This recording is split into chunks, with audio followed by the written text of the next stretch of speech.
¿Qué tal amigos? Bienvenidos una vez más a Café Coloquio. Con ustedes, Mauricio Aguirre y Raúl Cortés.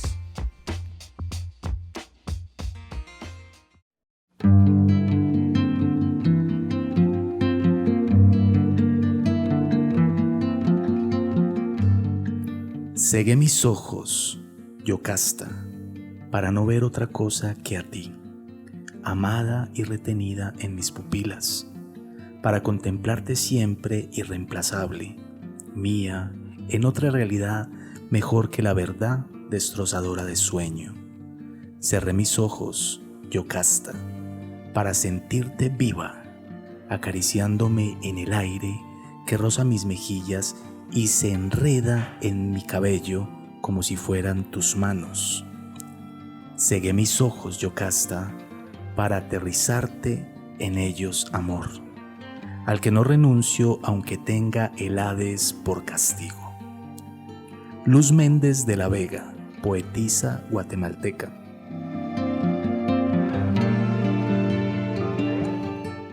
¿Qué tal, Raúl?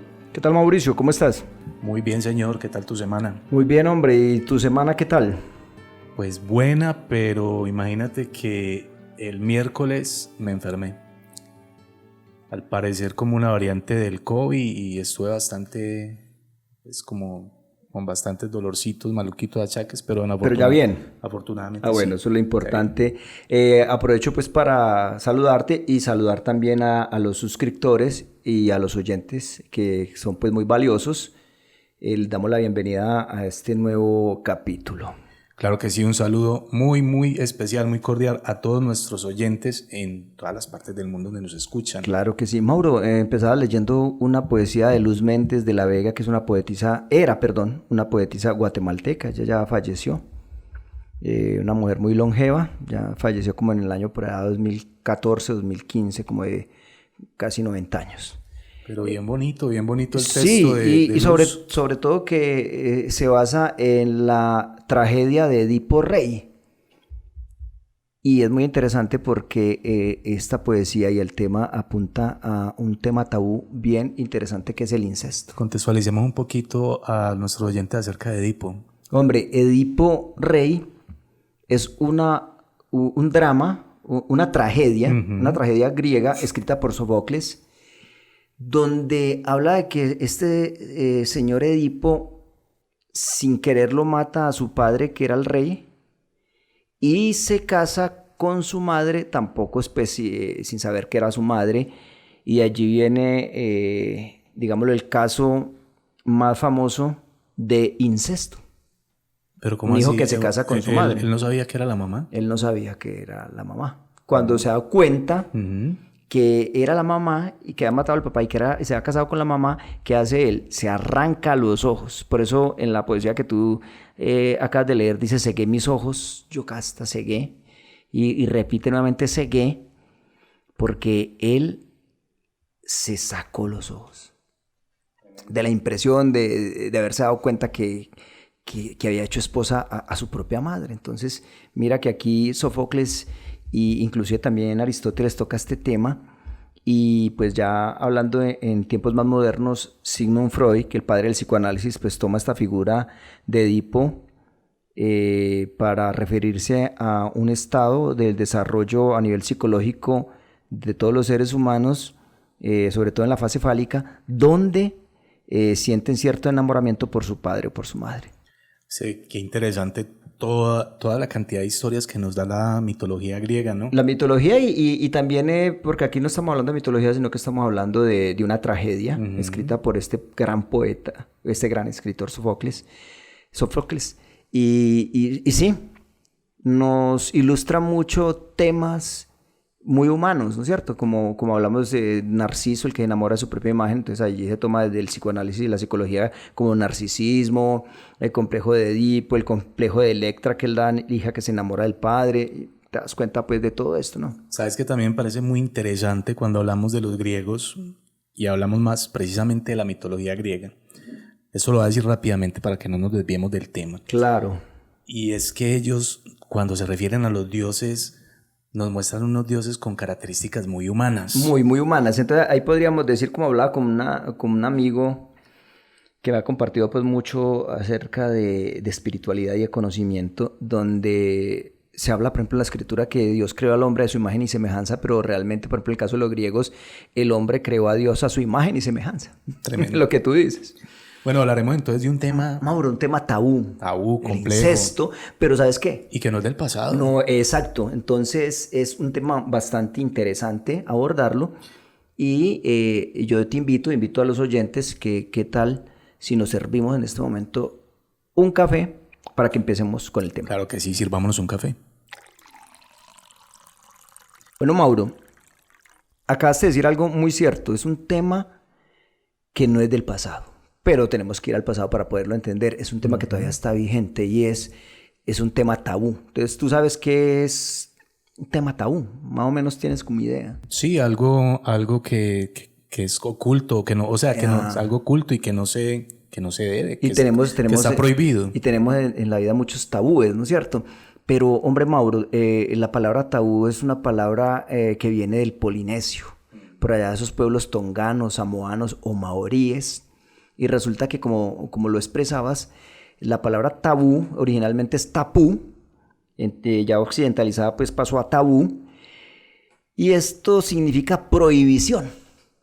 O sea, se refería a algo supernatural y peligroso, tan peligroso, Mauro y oyentes, que no se podía ni se debía pronunciar siquiera el tema. Y al que lo pronunciaba, lo castigaban físicamente, imagínate.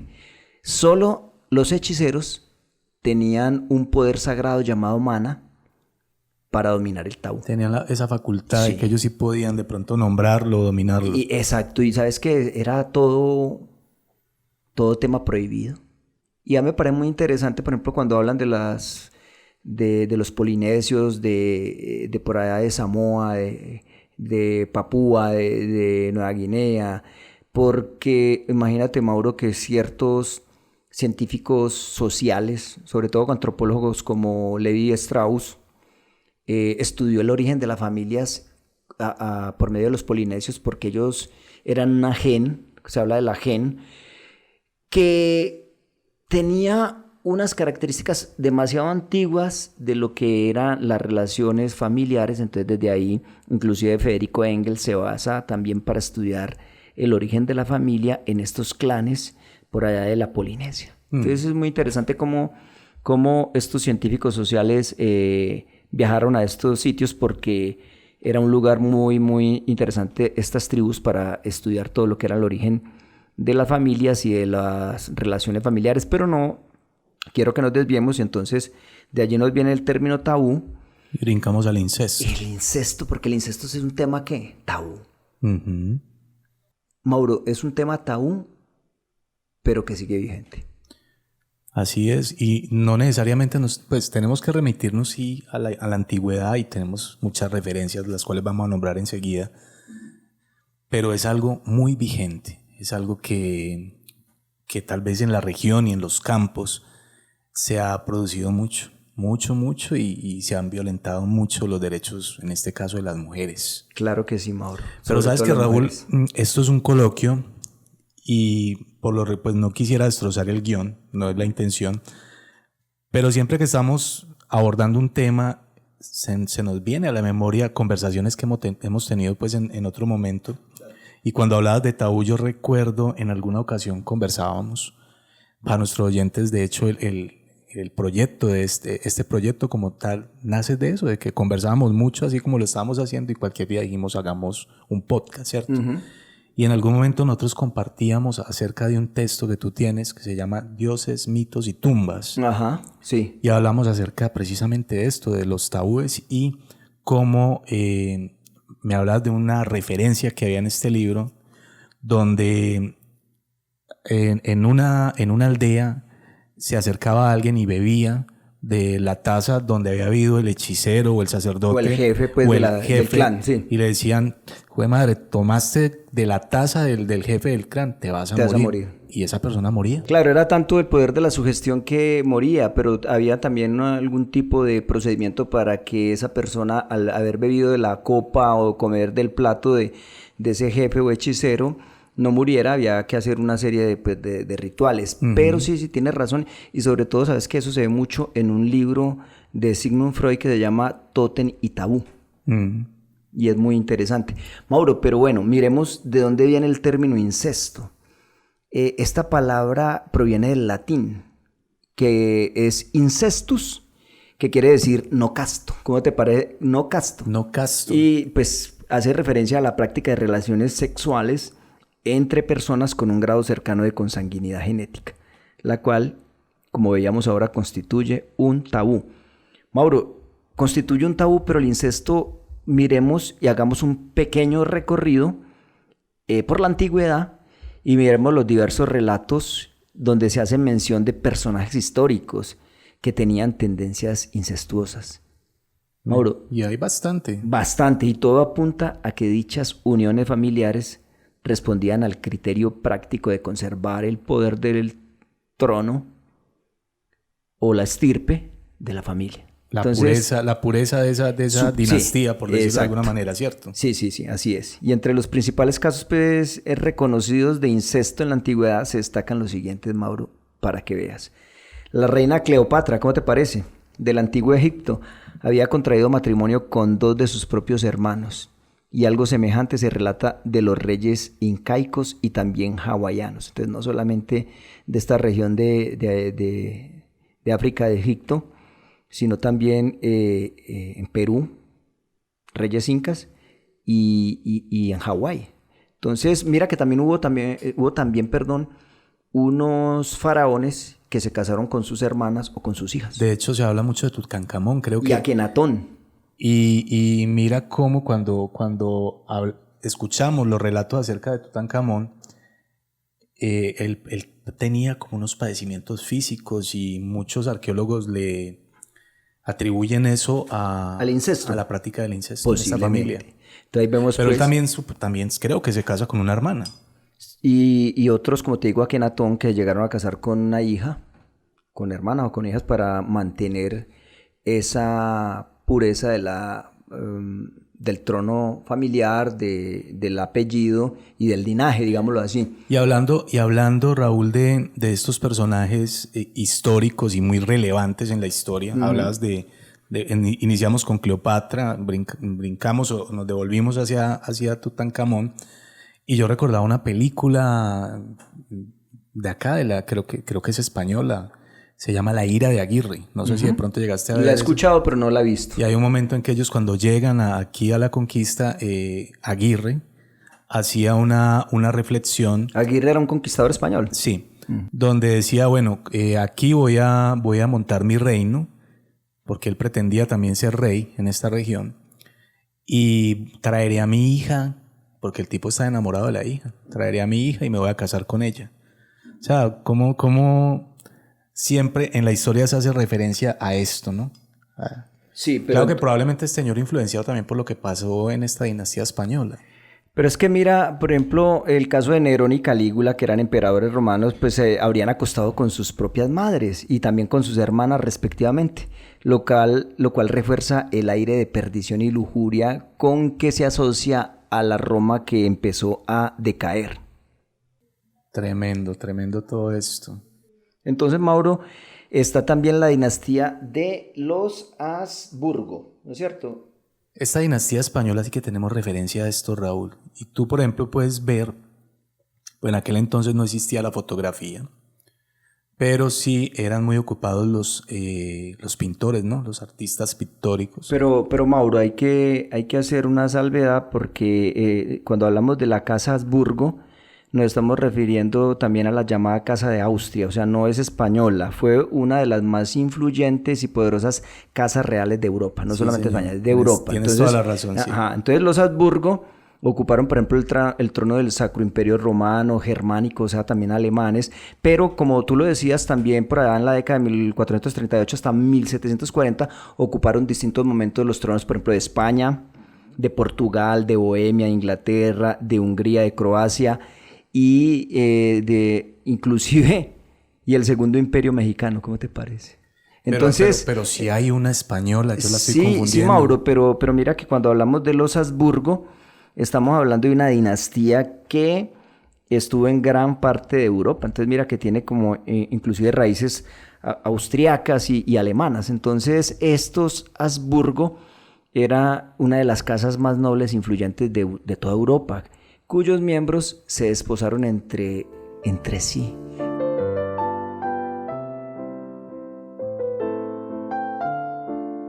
Entre primos durante varias generaciones, inclusive hay pinturas por ahí de algunos Habsburgo como con malformaciones físicas. Tú puedes ver ese deterioro en las pinturas, cómo empieza a generarse ese deterioro y lo que acabas de decir con rasgos físicos que evidencian esa mezcla, ese incesto. Ese incesto que básicamente por generación. Que básicamente es una mezcla muy pobre. Pero vamos a ver más adelante cómo afecta eso el ADN desde un aspecto científico. Mauro, está el caso de Edipo con el que empezamos, que es una tragedia griega, donde pues ya lo vimos, lo que sucede con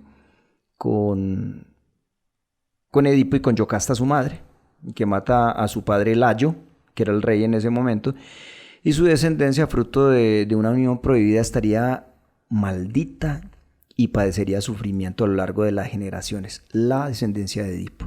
¿Y qué me dices? Algo que me ocurre acá del final de 100 años de soledad. Hombre, en 100 años de soledad también se habla de Aureliano Buendía, que casa con la prima. ¿Cómo es que se llama esta mujer? No recuerdo, pero y es muy charro porque yo he leído ese texto en 2 ocasiones, es maravilloso. Pero es de apellido Iguarán la esposa. Pero el final como tal es bien tremendo porque es que el bebé nace con una cola. Ah, sí. Y es una prolongación de la columna como tal. Y ahí termina. Pero es que porque ellos también practican el incesto en un 3er grado, pero igual es incesto. Bueno, Mauro, ¿qué tal el dios griego Zeus? Que era un incestuoso pero recurrente, porque mira que habría tenido una amplia descendencia con sus hermanas Deméter y con Hera. Y esto sí es de la mitología, pues. Esto sí griega, es de la mitología. O grecorromana. Pues es que este dios era como sinvergüenza, era muy prolijo, el hombre. Este dios era muy Zeus, contento. Sí, era como bien fregado el hombre. Bien animado. Hombre, y en la Biblia, que es muy interesante, vemos el caso de Lot y de sus hijas. ¿Tú sabes quién era Lot? Bien interesante el caso de Lot, porque... Lot era sobrino de quién? De Abraham. Bueno, ¿y Abraham estaba casado con quién? Con una hermana. Con una hermana media, hermano. ¿Ah? Pero es que mira que esa historia es bien interesante. Abraham casado con una hermana. Incesto, pero como en 2º o 1er grado. Incesto desde ahí y cuando hablamos acerca de la historia de Lot, es bien interesante. Bueno, para contextualizar, recuerda que nos ubicamos en el tiempo de Sodoma y Gomorra. Sí. Muchos conocen la historia de que, bueno, Dios dijo: voy a destruir esta ciudad porque... Por sus pecados, por su maldad, por todo lo que dice el texto. Y resulta que finalmente Abraham aboga por la gente de allí. Finalmente únicamente se salva Lot. ¿Y las hijas? Porque la esposa mira hacia atrás y queda... Las hijas y su esposa salen de allí. La historia dice que, bueno, salgan, pero por favor no miren atrás. Esta mujer no se aguanta, voltea y queda en estatua de sal. Se convierte en estatua de sal. Finalmente logran escapar, Raúl. Cuando ya están fuera, a salvo, fuera de la ciudad, él logra escapar con sus 2 hijas. Y llegan a otra tierra. Llegan a otra tierra. Ellos eran nómadas, estaban tal vez campando, y una de las hermanas entre sí, la hermana le dice a la otra. O sea, una de las hijas de Lot. Una de las hijas de Lot le dice: mira que estamos pues graves porque se nos acabó la descendencia. Se va a acabar la descendencia ahí porque la mamá murió, claro. Murió mi mamá, si se muere mi papá, entonces ¿qué vamos a hacer? Entonces la solución de estas mujeres fue: embriaguemos a mi padre y ve tú y te acuestas con él, así borracho, y ya después voy yo y me acuesto con él, y pues las 2 le vamos y quedan embarazadas, a tener hijos a él, y continuamos entonces el linaje. Y esto es aceptado. Imagínate. Y son historias que de pronto la gente desconoce. Tal vez no las ha explorado, ¿no? Y como hablábamos, el mismo tío de este señor Lot, que era Abraham, el padre de la fe en la Biblia, según el texto antiguo, este hombre era casado con su hermana media. Inclusive le dice, cuando vayamos a tal parte a tal pueblo, para no correr riesgo mi vida, decimos que somos hermanos, y realmente lo eran. Pero era la esposa de él, incesto. De hecho, cuando llegan a esa tierra de Egipto, Faraón les dice: pero ¿por qué no me dijiste que era tu esposa? Tú me dijiste que era tu hermana. Pues que le dijo la verdad a medias. Le dijo la verdad a medias. Ajá. Entonces, Mauro, el incesto es una práctica que culturalmente, aunque sigue practicándose culturalmente, ha sido rechazada, incluso perseguida. Y en algunos países es ilegal, mientras que en otros países, Mauro, es tolerada. Pero no está permitido un casamiento, sí, ¿cierto? No está permitido pues consagrar legalmente esa unión mediante un matrimonio, como tú lo dices. Pero en casi todos los códigos religiosos, que es lo que me parece curioso, se contempla como una unión inmoral. O sea, como el nombre lo dice, no casta, incestus. Entonces prohibida y su descendencia a menudo maldita.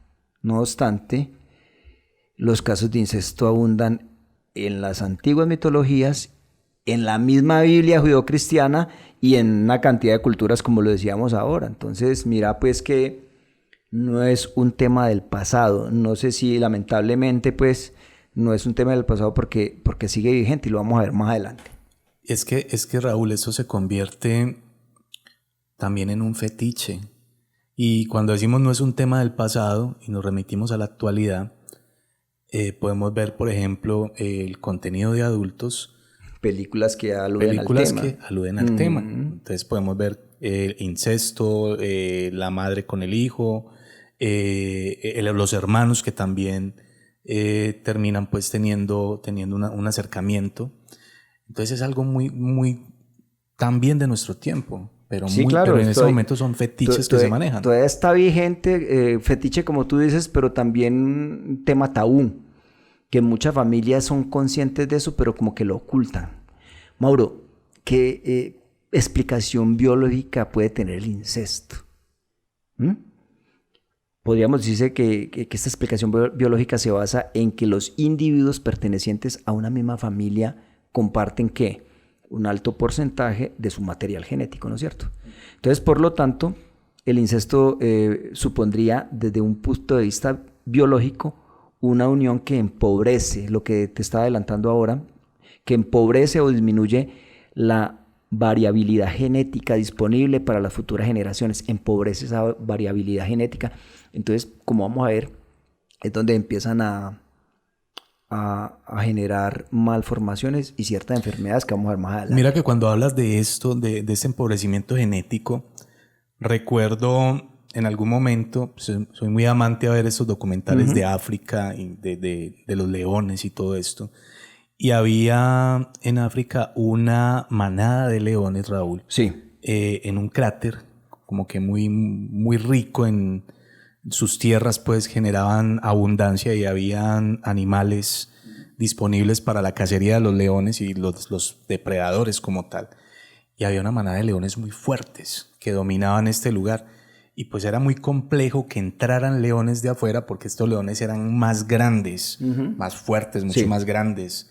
Pero resulta que finalmente el deterioro de esta manada fue precisamente que no hubo un enriquecimiento genético de leones que vinieran de otra parte. Mauro, es que sabes una cosa y tocas un tema muy interesante. ¿Te acuerdas que yo decía que en la Polinesia, en Nueva Guinea, en Papúa se basaron estos científicos sociales o antropólogos para estudiar los orígenes de la familia? Hombre, hay algo muy interesante que yo vi ahí, es que esos clanes, como los leones que tú pones de ejemplo, practicaban una cosa que llama endogamia. Mauro, la endogamia, en palabras, digámoslo, sencillas, es la unión sexual entre miembros del mismo clan o del mismo grupo. ¿Sí? Eso se llama endogamia y siguen teniendo relaciones entonces entre tíos y sobrinos, primos, y sigue el mismo clan.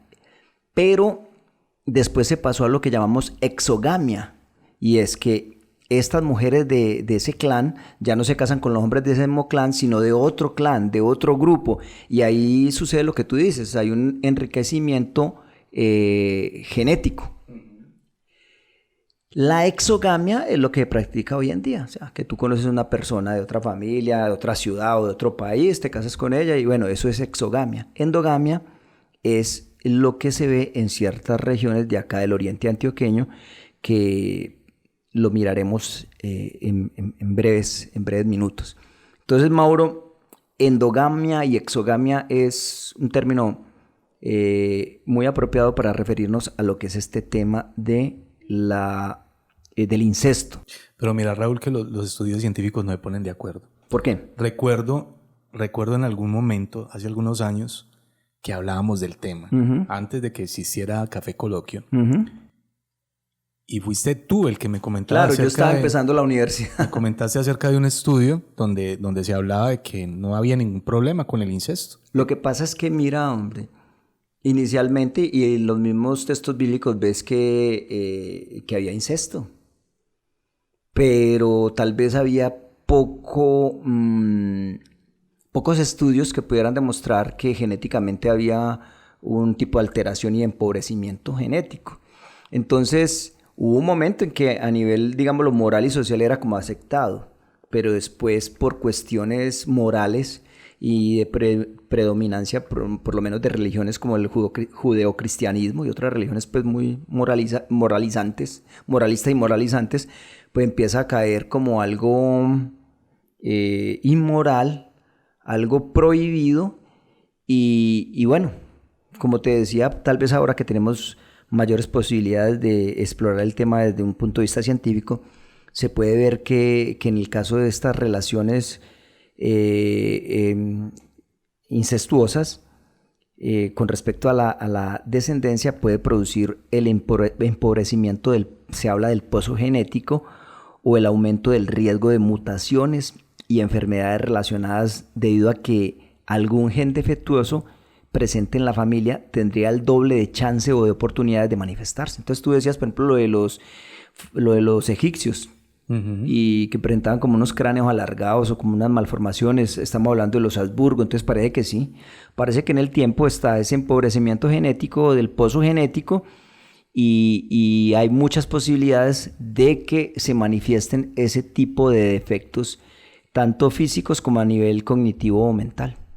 Entonces mira Mauro, ya que tocaste el tema, hay unas enfermedades que se cree y se dice que son derivadas del incesto. Entonces, por ejemplo, pues con los estudios y digamos por el avance científico se han relacionado algunas enfermedades hereditarias con las relaciones sexuales incestuosas. Entonces, aunque no es la única causa, tenemos que decirlo así, no porque una persona posea esta enfermedad es que los padres cometieron incesto, no es la única causa, pero entre las principales enfermedades se destacan las siguientes. Está, por ejemplo, el síndrome de Down. Es importante aclarar esto, no estamos diciendo que todas las personas que tienen síndrome de Down, entonces quiere decir que sus padres o familiares cometieron incesto, no. Es que se puede haber una propensión en las relaciones incestuosas para que de pronto se dé este síndrome de Down, si bien pues esta no es la única y exclusiva causa de este retraso mental, se ha apreciado un mayor índice de este tipo de enfermedades en la descendencia de individuos muy cercanos genéticamente. Tremendo. Vos hablas de una población aquí en Antioquia, ¿no? Sí, vamos a ir más adelante, pero miramos, por ejemplo, otra de las enfermedades derivadas del incesto. Está, por ejemplo, las malformaciones. Del mismo modo, por ejemplo, niños nacidos con deformaciones o con cuerpos disfuncionales suelen ser fruto de incesto. O sea, esto puede ser ocasionado más por estas relaciones incestuosas. Algo que me llama mucho la atención, que fue llamada como la enfermedad de la realeza, es la hemofilia. Perdón. La hemofilia. Esta enfermedad, ¿en qué consiste? Que impide o dificulta la correcta coagulación sanguínea. Y como te decía ahora, esta enfermedad se ha conocido como la enfermedad de los reyes, debido a que era frecuente entre los reyes españoles. Ahora sí entra el incesto de que tú hablabas de los españoles, de estos reyes españoles descendientes de casas nobles, de marcada tendencia, como te decía ahora y te explicaba, endogámica, que se reproducían o se casaban entre el mismo grupo cerrado. Está también, mira, esta enfermedad interesante, enfermedad del arlequín. La enfermedad del arlequín. ¿Tú conoces qué es un arlequín? No, contame. El arlequín era como una especie de... bueno, el arlequín sí. Por eso era como un bufón, como una especie de payaso. De hecho, ese era el que tenía permitido decir lo que le diera la gana en la corte. Sí, sobre todo pues el bufón, sí. Y de hecho hay un tema por ahí de un bufón muy especial que podría ser un tema de podcast, pero bueno, eso es otro tema. La enfermedad del arlequín es llamada ictiosis arlequín. ¿Esto qué es? Es una enfermedad genética cutánea, se da en la piel y es muy rara porque se asemeja en los recién nacidos a un traje de arlequín. ¿Se has visto que los trajes de arlequín son como... coloridos? Sí. No, y con unos parchecitos como tipo rombo. Entonces resulta que se forman escamas gruesas y grandes alrededor del cuerpo y se nace con los párpados invertidos, ya en la parte roja viva hacia afuera, imagínate. Y esto parece ser que es consecuencia nada más y nada menos de las relaciones incestuosas o muy cercanas pues a la consanguinidad.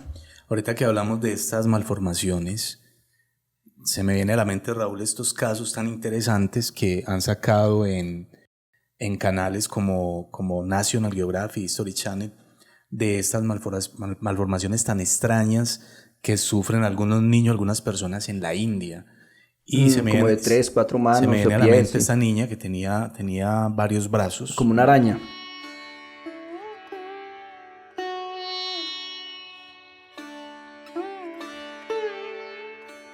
Y incluso era venerada en algún momento porque hay una diosa hindú que... Kali, la diosa Kali. Que tiene varios brazos, ¿no? Finalmente pues tuvo como un final donde le hacen la cirugía. Y aquí en Colombia también el niño tortuga. Sí, como una especie de caparazón. Claro, unas mutaciones genéticas bien especiales, bien extrañas, bien raras. Bueno, que no necesariamente estamos adjudicando al incesto como tal, pero se me viene a la mente de pronto este tipo de Pero lo que pasa con el incesto es que sí degenera esa herencia genética y como lo expresamos ahora, si hay genes defectuosos y se practica la endogamia, que es pues el incesto o las relaciones sexuales con mucha cercanía de consanguinidad, pues se puede presentar este tipo de problemas físicos. Mauro, pero ya hablando pues de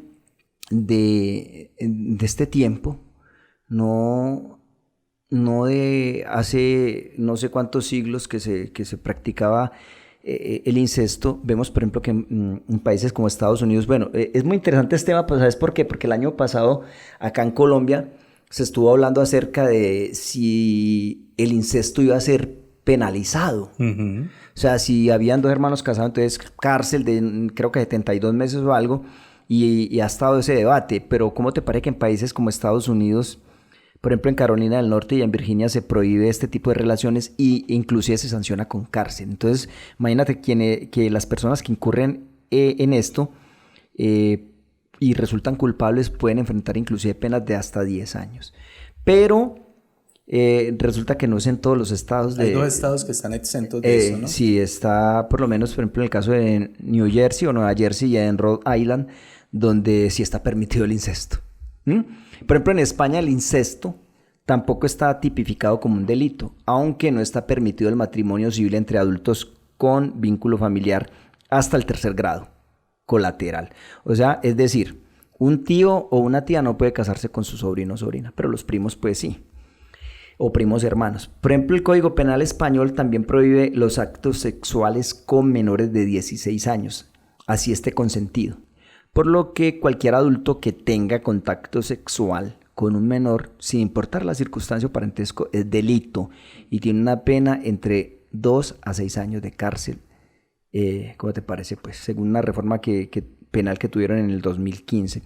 En Portugal, el matrimonio entre familiares está prohibido hasta el 2º grado de consanguinidad. Es decir, que los abuelos no pueden casarse con sus nietos, ni mucho menos entre hermanos. Sin embargo, sí está permitido que los tíos contraigan matrimonio con sus sobrinos. ¿No te parece? Mauro, y aquí me acuerdo yo cuando trabajé en una fundación, ¿no te parece que atendía a familias y atendía una familia donde la señora me comenta que el abuelo de esta familia sostenía relaciones sexuales con una nieta? La nieta lo consentía, ¿sabes por qué? Por dinero. Y era una mujer de 18, 19 años, ya mayor de edad, y el abuelo le pagaba y ella accedía a tener relaciones sexuales con el abuelo. Esto te lo estoy diciendo de primera mano, pues, y es bien tenaz. ¿Y eso fue aquí en Medellín? Claro, acá, más precisamente acá en Itagüí. Bueno, Mauro, en Francia actualmente este tipo de relaciones son legales, pero se permite solo cuando... No se permite. No se permite, perdón, cuando implica a menores de edad. Por ejemplo, la ley francesa dice que el matrimonio puede ser autorizado por orden presidencial, imagínate, entre parientes políticos cuando haya fallecido la persona que formó la relación. Entonces, mira, en Francia sí se permite pues esto, en China, en Japón y en Rusia son otras naciones donde las relaciones incestuosas no están penadas con cárcel, pero el matrimonio civil entre familiares tiene restricciones. Entonces, no lo penalizan con cárcel, pero tiene ciertas restricciones. Por ejemplo, en el caso de Suecia, la ley permite el matrimonio entre hermanastros que tengan a un padre común, o sea, como hermanos medios, imagínate. Pero para ello requieren un permiso especial del gobierno. Pero vení, ¿cómo ves ahí eso? Pero hermanastro no es un hermano medio. No, yo creo que sería más bien hermano medio, pero bueno, aquí lo llaman como hermanastro, pero mira que sí se refiere a hermano medio porque dice que tengan un padre en común. Entonces, si son hermanos medios, se pueden casar en Suecia. Y un caso similar sucede, por ejemplo, en Holanda, donde el incesto no está penado, aunque sí está prohibido el matrimonio entre hermanos consanguíneos o adoptivos. Inclusive adoptivos llegan allí. Acá en América Latina, Mauro, solo 2 países no castigan con cárcel los actos incestuosos. Y son Brasil, que la ley no sanciona el incesto entre 2 menores de edad. Si son menores de edad no lo sanciona. Pero la relación entre un adulto y un menor sí está prohibida. Mientras que en Uruguay la ley solo castiga el incesto que derive en un escándalo público. ¿Cómo te parece? O sea, si no se dan cuenta, quedémonos calladitos y que siga pues la cosa que así. Muchas veces se maneja así. Entonces, Mauro, estamos hablando, y tú preguntabas ahora, acá en el oriente antioqueño, estamos hablando de Antioquia, el departamento, la capital es Medellín, para los que nos escuchan fuera de Colombia. ¿Cómo te parece que en el oriente antioqueño, varios pueblos de acá de Antioquia, se da el incesto? Había un pueblo en específico, el que me hablaba, ¿lo recuerdas? Estamos hablando de Cocorná, hablamos también de Marinilla, creo que por ahí en el Carmen de Iboral, San Carlos, ya más al lado tirando hacia la... San Carlos es el que está después de Guatapé, ¿cierto? Sí, creo que sí, ya yendo como para Magdalena Medio, para lo que es pues Puerto Triunfo y todo eso. De hecho, yo estuve en San Carlos, de hecho uno llega a San Carlos y de ahí para allá no hay nada ya. Entonces mira que se han visto demasiados casos de incesto. Inclusive hay una en Cocorná, creo, una vereda que fundó con unos primos. Y esos primos colonizaron eso y esa vereda ya tiene como 200 pobladores, 200... ¿Y todos son familia? Y todos son familiares. Entonces, no es un tema del pasado. Como conclusiones, no sé, Mauro, ¿qué podrías para ir cerrando? Pero mira qué interesante lo que dice acerca de esta vereda y cómo ya alrededor de 200 personas en esta vereda y es colonizada, como dices, por primos.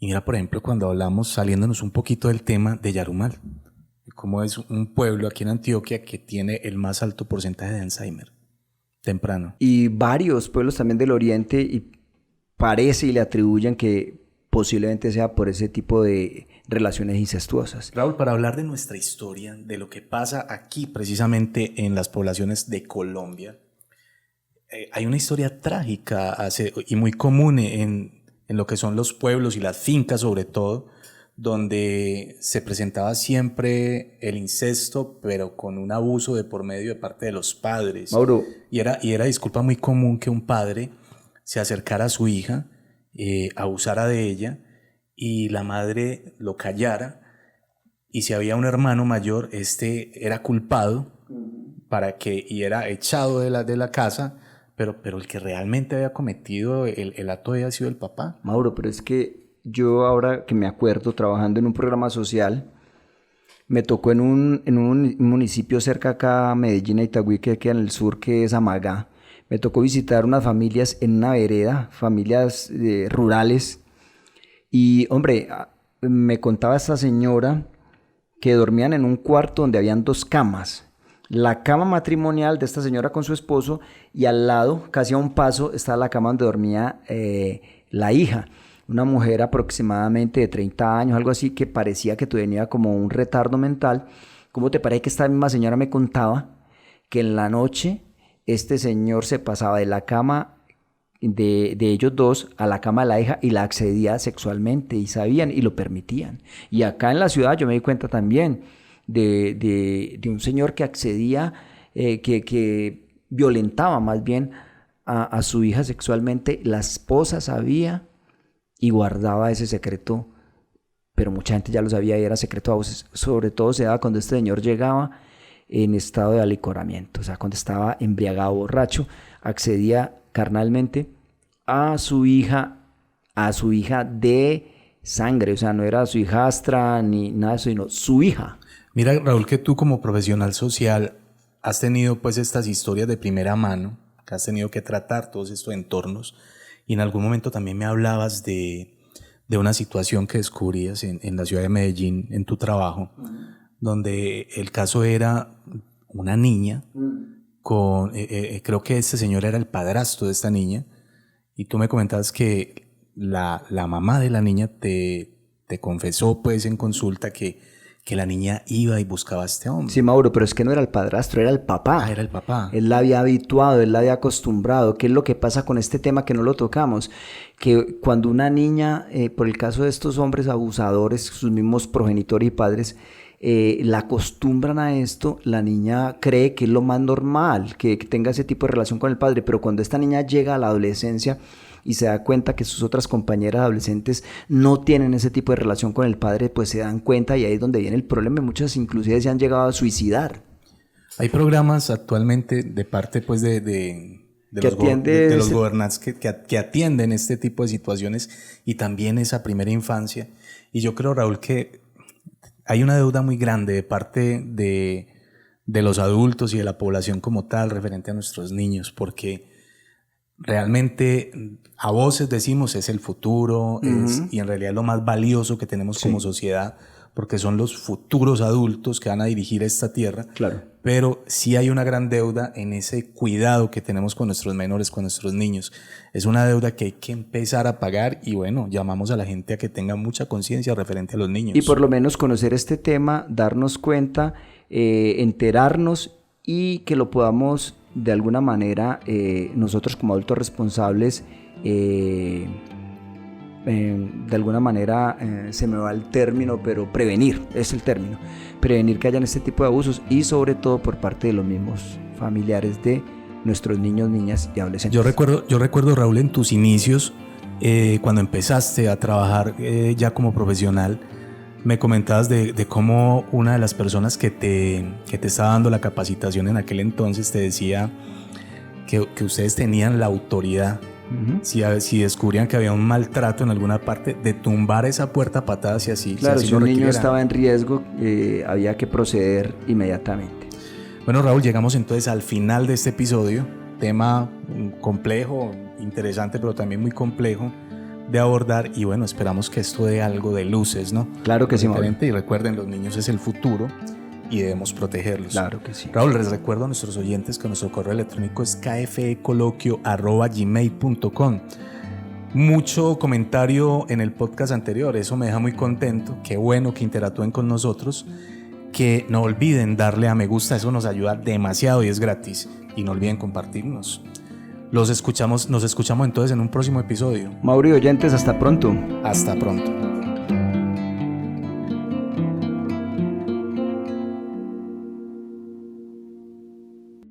Acabas de escuchar Café Coloquio Podcast. No olvides suscribirte en nuestras redes sociales. Nos puedes encontrar en Facebook como KFE Coloquio Podcast y en Instagram igualmente como KFE Coloquio Podcast. No olvides buscarnos también en YouTube y recuerda que estamos en las principales plataformas de streaming. Hasta un próximo episodio.